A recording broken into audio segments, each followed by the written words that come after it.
Dear students, a very good evening to all of you. I hope कि आप सभी बहुत हार्ड वर्क कर रहे होंगे। मुझे ये पूर्ण विश्वास है अपने सभी बच्चों पे कि मेरे सभी बच्चे इस लॉकडाउन पीरियड का हर एक मिनट गुड यूज़ करके स्टडी कर रहे होंगे। आपके जितने डाउट्स हैं वो आपको डिफरेंट मोड्स में आप पूछ सकते हैं। यूट्यूब पे पूछ सकते हैं, व्हाट्सएप पे पूछ सकते हैं, और अगर व्हाट्सएप पे नहीं अगर आपके पास है तो आप हमें फ़ोन करके पूछ सकते हैं, क्योंकि आपको सक्सेस पाने के लिए मेहनत तो करना पड़ेगा, और वो भी कंटिन्यूअस अनइंटरप्टेड। कहते हैं ना संस्कृत में, उद्यमैनेव हि सिद्ध्यन्ति कार्याणि न मनोरथे ना ही सुप्तस्य सिंहस्य प्रविशन्ति मृगाः। मतलब कि आपके जो सक्सेस है आपको हार्ड लेबर से ही मिलेगा, ना कि केवल इच्छा करने से, चाह करने से मिल जाएगा। ठीक उसी तरह जिस तरह कि जंगल में सोते हुए शेर के माउथ में, मुंह में खुद हिरन नहीं चला जाता है। ओके, तो पिछले क्लास में हम लोगों ने देखा था फर्टिलाइजेशन, डबल फर्टिलाइजेशन, और आपने फर्टिलाइजेशन और ट्रिपल फ्यूजन देखा था। अच्छा माय डियर स्टूडेंट्स, मेरे नूनू बाबू सब, अगर आपको कोई पूछे कि what are differences between fertilization and double fertilization, तो आइए ना आप हमारे साथ कह लीजिए, तो एक बार हम लोग रिवीजन कर लेते हैं, फिर उसके बाद चलेंगे हम लोग।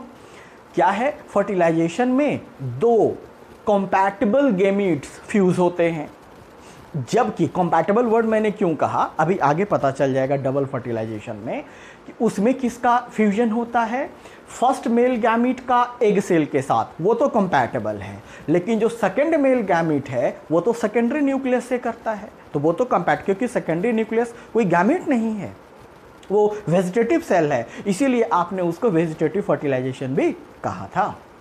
तो पहला पॉइंट क्या कि fertilization is fusion of two compatible gametes and double fertilization is fusion of one male gamete with one egg cell and fusion of second male gamete with secondary nucleus or polar nucleus। पहला अंतर तो ये। दूसरा, fertilization occurs in almost all eukaryotic cells while double fertilization only occurs in angiosperms। नहीं, हमने कहा था कि double fertilization is the characteristic feature of angiosperms only. And the third और लास्ट ये कि फर्टिलाइजेशन के फलस्वरूप जाइगोट बनते हैं, जबकि डबल फर्टिलाइजेशन के फलस्वरूप जाइगोट भी बनते हैं और ट्रिप्लॉइड एंडोस्पर्म भी बनता है। नहीं, ओके, तो आज हम लोग देखेंगे पोस्ट फर्टिलाइजेशन चेंजेस या इवेंट्स, कि जब आपने फर्टिलाइजेशन करवा लिया उसके बाद क्या क्या होने वाले हैं। तो एक स्ट्रक्चर आपके सामने है, मैं चाहता तो लिख के भी सारा बता देता, बट नहीं, as I told you previously, in these two chapters, sexual reproduction in flowering plants and human reproduction, our focus will totally be on diagram. Okay, we are not going to skip any diagram, no, not at all. So अब देखेंगे हम कि fertilisation के बाद इसमें क्या क्या change हो जाते हैं, और फिर हम लोग हेडिंग बनाएंगे और फिर एक एक करके देखेंगे। ओके, आइए। तो मान लीजिए बेटे कि फर्टिलाइजेशन यहाँ हो चुका है, तो सबसे पहले तो ये आपका क्या है, ओवरी ना, ये क्या है, ओवरी, ये किस में बदल जाएगा, फ्रूट में बदल जाएगा। अच्छा, ये टोटल की बात कर रहा हूं। अगर मैं इस वॉल की बात करूं, यानी ओवरी वॉल की बात करूं, तो ये ओवरी वॉल फ्रूट का क्या बन जाएगा, पेरिकार्ड। नहीं। और जब हम फ्रूट पढ़ाएंगे तो फिर इसको हम 3 भाग में डिफरेंशिएट कर देंगे, विभेदित कर देंगे। नहीं, कौन कौन? इपिकार्प, मेसोकार्प और एंडोकार्प। ओके, अच्छा। उसके बाद ये आपका फ्यूनिकुलस, ये आपका जो फ्यूनिकुलस है ये चेंज हो जाएगा किसमें? सीड स्टॉक में, आफ्टर फर्टिलाइजेशन। अच्छा, नाउ अब ये जो आपका आउटर इंटेगुमेंट है, ये जो आपका आउटर इंटेगुमेंट है ये बदल जाएगा किसमें? टेस्टा में। और ये जो आपका इनर इंटेगुमेंट है ये बदल जाएगा टेगमेन में। और अगर आप दोनों को मिला दें तो क्या बन जाएगा? Seed coat. Okay, seed coat बन जाएगा। ओके, अच्छा।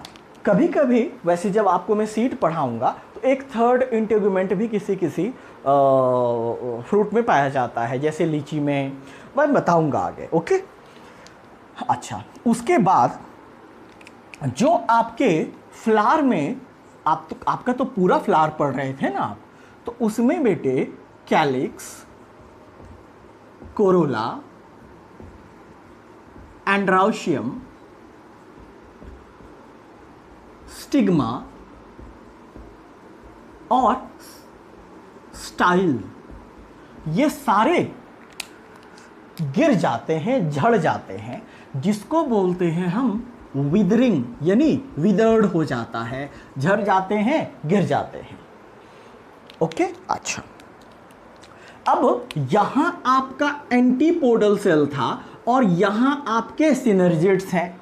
तो सिनर्जिड्स तो उसी समय डिजेनरेट हो गया था, बर्स्ट हो गया था जब पॉलन ट्यूब आए थे। नहीं तो एक लाइन और क्या कि आपके जो एंटीपोडल सेल हैं, एंटीपोडल्स हैं और सिनर्जिड्स हैं, ये क्या हो जाएंगे? डिजेनरेट हो जाएंगे, मर जाएंगे, खत्म हो जाएंगे। नहीं, डिजेनरेट हो जाएंगे ना। अब यहां पे आपका था क्या? Secondary nucleus. तो अब मैं इसको इरेज कर दे रहा हूं, सिनर्जिड्स को, और इसको भी इरेज कर दे रहा हूं। मैं इसीलिए डायग्राम बनाया ताकि आप हर चीज को होते हुए देखो। मैं लिख भी सकता था ये सेंटेंस में, बट नहीं, मुझे डायग्राम पे ही चलना है, फोकस करना है। ये जो आपका सेल है ये क्या है? प्राइमरी इंडोस्पर्म सेल, यानी PEC। अच्छा, और इसके अंदर जो है ये क्या है? PEN अब बन चुका है, यानी प्राइमरी इंडोस्पर्म न्यूक्लियस। ये क्या बना लेगा आगे चल के? अभी हम लोग बनाएंगे इंडोस्पर्म, यानी ट्रिप्लॉइड स्ट्रक्चर बनाएगा, है ना।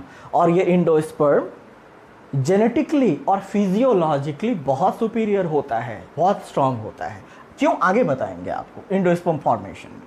अच्छा, अब ये क्या बन गया आपका? जाइगोट ना, एग सेल। अब फर्टिलाइजेशन करने के बाद किस में बदल गया? जाइगोट। और ये अब आफ्टर फर्टिलाइजेशन क्या बनाएगा? एम्ब्रायो। हम लोग ये टॉपिक भी आगे पढ़ेंगे। फॉर्मेशन ऑफ एंडोस्पर्म देखेंगे, फॉर्मेशन डेवलपमेंट ऑफ एम्ब्रायो देखेंगे, और फिर सबसे लास्ट में सीड और फ्रूट का फॉर्मेशन देखेंगे। ओके, अब ये पूरा जो आपका स्ट्रक्चर है, यानी ओव्यूल, ये जो आपका पूरा स्ट्रक्चर है ओव्यूल, ये किस में बदल जाएगा? सीड में बदल जाएगा, है ना। और इंटेग्यूमेंट दोनों सीड कोट में चेंज हो जाएंगे। अच्छा, अब क्या बच रहा है? अब बच रहा है न्यूसेलस। तो आपको ध्यान रखना है, मैं आपको पहले भी बताया था कि ये जो डेवलपिंग एम्ब्रायो सैक है ये ऑलमोस्ट सारे न्यूसेलस को यूज कर लेता है न्यूट्रिशन के रूप में। लेकिन किसी किसी सीड में न्यूसेलस रिमेन रह जाता है, लेफ्ट ओवर रह जाता है, बच जाता है, छूट जाता है। ऐसे सीड जिसमें न्यूसेलस बच जाए, छूट जाए, रह जाए, उस सीड को हम पेरीस्पर्मिक सीड या उस भाग को पेरीस्पर्म कहते हैं, है ना। तो अब ये क्या बन जाएगा बेटे, पेरीस्पर्म। और अगर सीड के मामले में कहेंगे तो पेरीस्पर्मिक सीड बन जाएगा। आप एग्जांपल ले लेना, जैसे आप ले सकते हैं एग्जांपल के तौर पे कॉफी, शुगर बीट, मीठा चुकंदर जिसको बोलते हो, ब्लैक पेपर, काली मिर्च, है ना। ये सब जो आप देख रहे हैं बच्चों मेरे लाडलो, ये पेरीस्पर्म या पेरीस्पर्मिक सीड कहलाता है। किसको बोला पेरीस्पर्म बच्चों मेरे नूनू बाबू, किसको बोला perisperm? Remain of nucellus. However, in most cases, all nucellus gets used up, but in few cases, like these, nucellus left over. That left over part is known as perisperm. तो ये क्या है बच्चों मेरे? Remain या left over of nucellus. चलिए, ये हो गया। अब किसकी बात बची बच्चों? सिनर्जिड की बात खत्म। PEN प्राइमरी एंडोस्पर्म न्यूक्लियस और सेल की बात हो गई। ये आपका सेंट्रल सेल है। और यहाँ जो आप जाइगोट देख रहे हैं, अब यहाँ क्या बनेगा? एम्ब्रायो बनेगा ना। तो अब जब हम आगे चलेंगे बच्चा मेरा, तो ये आपको ध्यान देना है कि यहाँ पे हम बढ़ता हुआ एम्ब्रायो दिखाएंगे, और फिर जब इंडोस्पर्म के बाद इम्ब्रायो बनाएंगे तो इम्ब्रायो तो यही बनेगा, इम्ब्रायो भी बन रहा होगा। कैसे इम्ब्रायो डेवलप होगा वो हम बड़ा करके दिखाएंगे, बहुत बड़ा बड़ा डायग्राम बनाएंगे। लेकिन वो सारे घटनाएं हो कहाँ रहा होगा? इसी इम्ब्रायो सैक के अंदर हो रहा होगा। नहीं, यस। क्यों? क्योंकि ये ओव्यूल किस में बदल जाना? सीड में बदल जाना है। ओके, ये बात है। अब हमारे पास कुछ नहीं बचा है, सब कुछ हमने कह दिया है। न्यूसेलस हो गया, एम्ब्रायो सैक का हर पार्ट हमने देख लिया। अच्छा, एक बात और, माइक्रोपाइल। ये जो माइक्रोपाइल आप देख रहे हैं, ये एज इट इज रहता है। माइक्रोपाइल ये बिल्कुल ही स्मॉलर हो जाते हैं सीड में जाकर के, बहुत स्मॉलर हो जाता है। आपको देखना है माइक्रोपाइल अगर बहुत छोटा छिद्र के रूप में रहता है, आप अपने घर में फैसियोलस का सीड ले सकते हैं, मे बी राजमा का ले सकते हैं, तो उसमें आप देखेंगे ना कि एकदम छोटा सा छेद होता है। That small hole is nothing but micropyle. Okay, तो माइक्रोपाइल एज इट इज रहता है। तो आपने देखा कि फर्टिलाइजेशन के बाद इसमें क्या क्या चेंजेस हो जाएंगे। हमें पढ़ना क्या क्या है बेटे? 3 चीज पढ़ना है। पहला हम पढ़ेंगे फॉर्मेशन ऑफ इंडोस्पर्म, यानी इस प्राइमरी इंडोस्पर्म न्यूक्लियस से इंडोस्पर्म कैसे बन जाता है, और इंडोस्पर्म के फंक्शन क्या हैं, और इंडोस्पर्म कितने टाइप्स के होते हैं। उसके बाद हम लोग देखेंगे दूसरा topic, first topic formation of endosperm, second topic हम देखेंगे फॉर डेवलपमेंट ऑफ एम्ब्रायो। और इसमें हमें 2 टॉपिक है, एक डेवलपमेंट ऑफ डाइकॉट एम्ब्रायो और एक डेवलपमेंट ऑफ मोनोकॉट एम्ब्रायो। और सबसे लास्ट में हम देखेंगे formation of seed and fruit. ठीक है, क्या क्या पढ़ना है वो हम एक लिस्ट बना लेते हैं, फिर देखते हैं।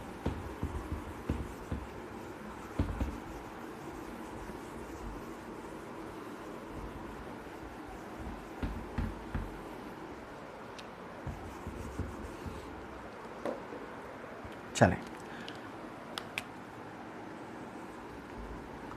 Post fertilisation events. तो इसमें हम क्या करेंगे, लिस्ट बना लेते हैं। इसमें हम सबसे पहले पढ़ेंगे फॉर्मेशन ऑफ इंडोस्पर्म। पहला topic formation of endosperm. Sperms, है ना। फिर देखेंगे इसी में टाइप्स ऑफ एंडोस्पर्म। दूसरा टॉपिक इसके बाद जब हम ये कंक्लूड कर लेंगे तब देखेंगे डेवलपमेंट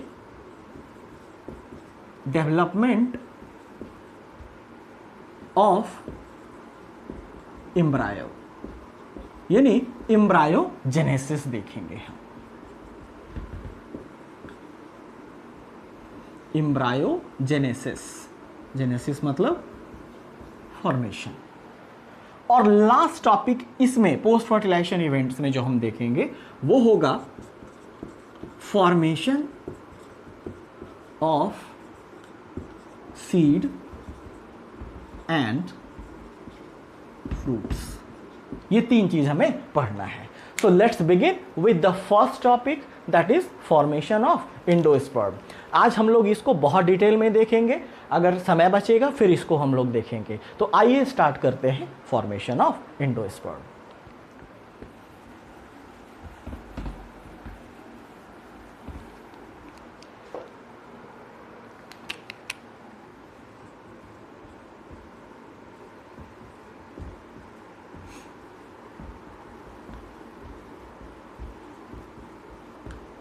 फॉर्मेशन ऑफ एंडोस्पर्म। सबसे पहले आखिर ये एंडोस्पर्म है क्या? एंडोस्पर्म एक ट्रिप्लॉइड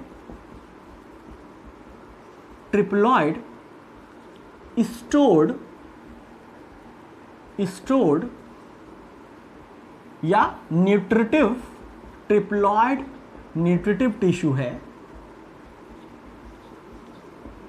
या फूड लैडन टिश्यू है, या लोडेड कहो, जिसमें कि फूड स्टोर होते हैं। और इस एंडोस्पर्म में जो फूड रहता है बेटे, वो मेनली, वैसे होते सारे न्यूट्रिएंट्स हैं बट इसमें मेनली स्टार्च होते हैं। होने के लिए तो इसमें विटामिन्स, मिनरल्स, फैट, कार्बोहाइड्रेट्स बहुत कुछ होते हैं, है ना। क्यों भैया? अच्छा, इसके फंक्शन क्या क्या है? Endosperm provides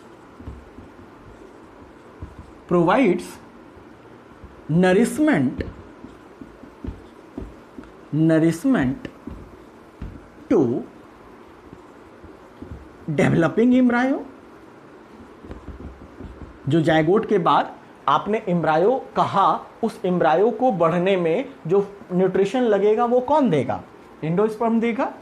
developing embryo and to seedlings, यानी जब सीड जर्मिनेशन होगा तो अंकुरन होते हैं सीडलिंग्स। कब? During seed germination.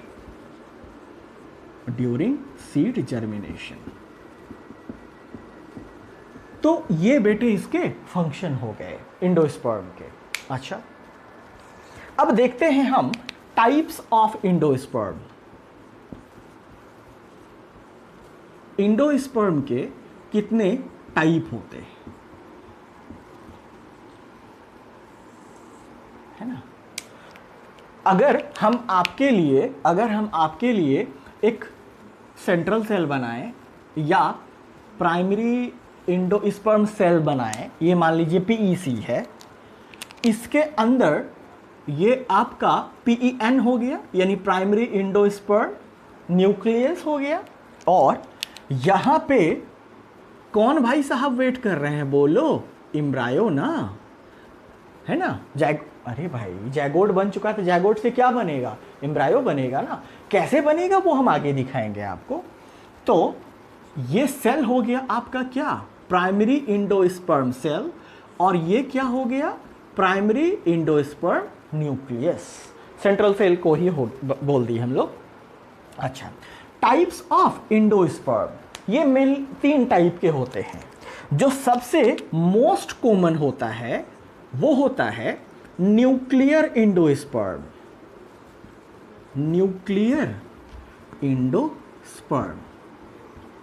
डिटेल्स आपके नोट्स में लिखा रहेगा, आपको डायग्राम समझना है मेनली, न्यूक्लियर इंडोस्पर्म। ये जो न्यूक्लियर इंडोस्पर्म है बच्चों, ये most common type of endosperm है।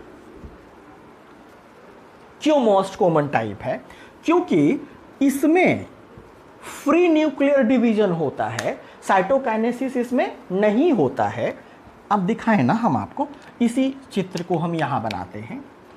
इसमें ये मान लीजिए हमारा प्राइमरी इंडोस्पर्म सेल है, यहां पे हमारा प्राइमरी इंडोस्पर्म न्यूक्लियस है और यहां पे हमारा एम्ब्रायो है। ओके, ठीक है। मैं क्या कह रहा हूं कि ये भरपूर न्यूक्लियर डिवीजन करेगा, मतलब कैरियोकाइनेसिस करेगा। कैरियो मतलब न्यूक्लियस और काइनेसिस मतलब डिवीजन।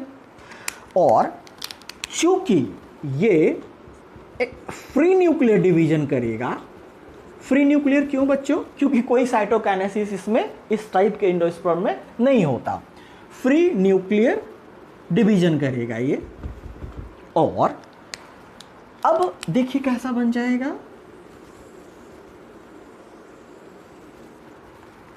अब यहां पे जो न्यूक्लियाई होंगे यानी ट्रिप्लॉइड न्यूक्लियाई होंगे, जाहिर है ना, ये तुम लोग का कोई ठीक है कि नहीं है? ट्रिप्लॉइड है ना। अच्छा, अब मैं क्या कह रहा हूं? कैरियोकाइनेसिस एकदम मन भर कैरियोकाइनेसिस कर लेगा, जैसे कि ये फिर जिंदगी में कैरियोकाइनेसिस नहीं कर पाएगा। भूखा जैसा, भुक्खड़ जैसा कर रहा है। अब बस कर दे, थका दे अब इसको। अच्छा, अब क्या करेगा बच्चों? अब ये जो न्यूक्लियाई हैं, ट्रिप्लॉइड न्यूक्लियाई हैं सारे, ये इस पूरे पेरिफेरी पे सेट हो जाएगा। यानी अब कैसा दिखेगा हम लोग का इंडोस्पर्म, न्यूक्लियर इंडोस्पर्म?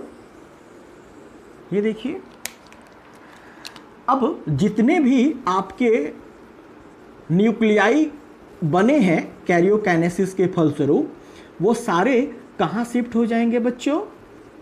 साइटोप्लाज्म के साथ पेरिफेरी पे, सारे पेरिफेरी पे जमा होते चले जाएंगे।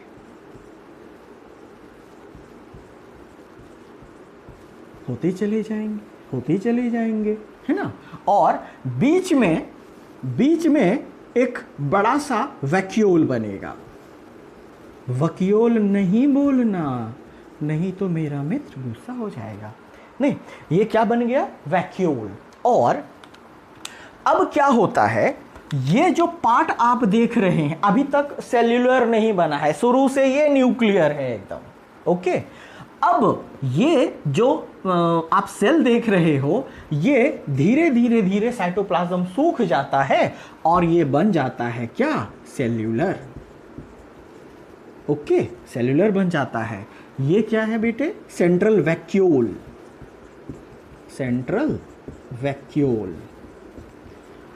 ओके, मैं इसको नहीं छेड़ रहा हूं, ये तो मैं बस दिखा रहा हूं ना आपको केवल, है ना। ये क्या बन गया? इसी को बोलते हैं न्यूक्लियर इंडोस्पर्म। ओके, अच्छा, इसके हम जब एग्जाम्पल लेंगे तो इसमें ढेर सारे एग्जाम्पल्स आते हैं, बट एक इंटरेस्टिंग बात अगर मैं बताऊं, एक बार क्वेश्चन आया था कि watery milky substance in green coconut is, मतलब हरे नारियल का जो दूधिया पानी होता है वो क्या है? वो कुछ और नहीं, न्यूक्लियर इंडोस्पर्म ही है। मैं लिख दूं, आपका कोई ठीक नहीं है, भरोसा नहीं है मुझे। मेरे सभी बच्चों पे बहुत भरोसा है, लेकिन बात जब लर्न करने की आती है, पता नहीं क्यों मेरा विश्वास डगमगा जाता है। कोई नहीं, बट हाँ, रहेंगे तो आप मेरे ही बच्चे ना। तो मैं क्या कह रहा हूं मेरे लाल पीलो, मैं ये कह रहा हूं कि मिल्की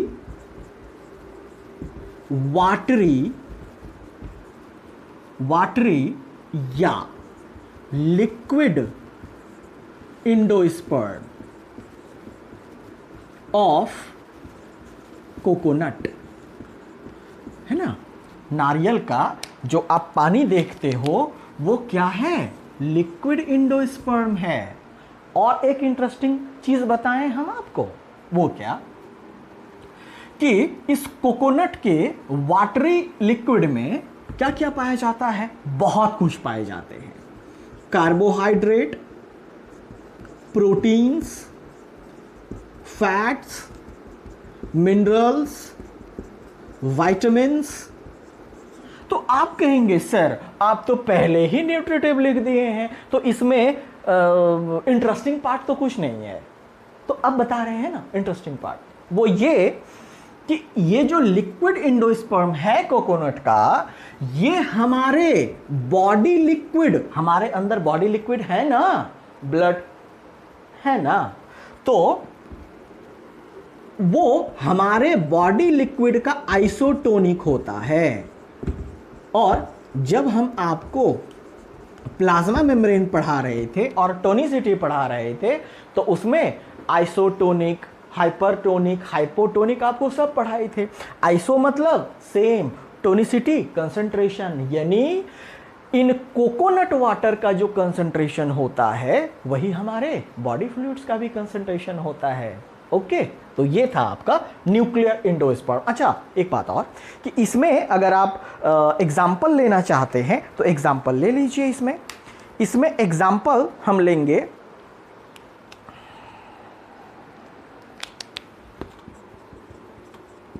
सनफ्लावर, कैप्सिला, व्हीट, मेज, राइस। अब बस करो, है ना, ये एग्जाम्पल, यानी इन सबों में कैसा एंडोस्पर्म पाया जाता है बच्चों? Nuclear endosperm. Okay, nuclear endosperm क्यों? क्योंकि इसने फ्री न्यूक्लियर डिवीजन किया। चलिए अब दो और।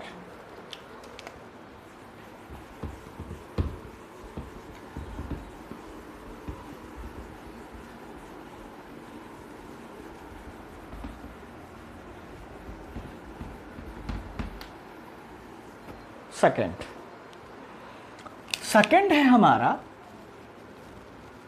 Cellular endosperm. Cellular endosperm.